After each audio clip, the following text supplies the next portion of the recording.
ഇവിടെ സ്ഥാനാർത്ഥി SDP-യുടെ ചിഹ്നത്തിലല്ലേ മത്സരിക്കുന്നത്. മലപ്പുറം ജില്ലയിലെ എല്ലാ മണ്ഡലങ്ങളിലും SDP-യുടെ ചിഹ്നം കത്രികയാണ്. വോട്ട് കിട്ടാൻ കമ്മ്യൂണിസം എന്ത് നെറികേടും ചെയ്യുമെന്നതിൻ്റെ തെളിവാണ് വേങ്ങരയിലെ അവരുടെ സ്ഥാനാർത്ഥി.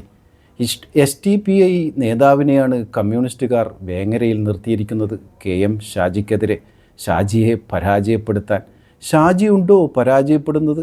അവിടുത്തെ ജനങ്ങൾ ഏറ്റുപിടിച്ചു കഴിഞ്ഞു.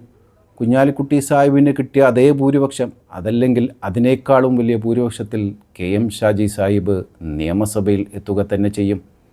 അഴിമതി വീരന്മാരുടെയും സ്വജനപക്ഷക്കാരുടെയും നെറികെട്ട രാഷ്ട്രീയക്കാരുടെയും പേടി സ്വപ്നമാണ് KM ഷാജി സാഹിബ്. അടുത്ത നിയമസഭയിൽ അദ്ദേഹത്തിൻ്റെ ശബ്ദം മുഴങ്ങുക തന്നെ ചെയ്യും. ആര് തന്നെ എന്ത് കളി കളിച്ചാലും ശരി. ഏതായാലും നമുക്കൊരുമിച്ച് UDFന് വേണ്ടി പ്രവർത്തിക്കാം. UDF അധികാരത്തിൽ വരാനാണ് കേരള ജനത ആഗ്രഹിക്കുന്നത്.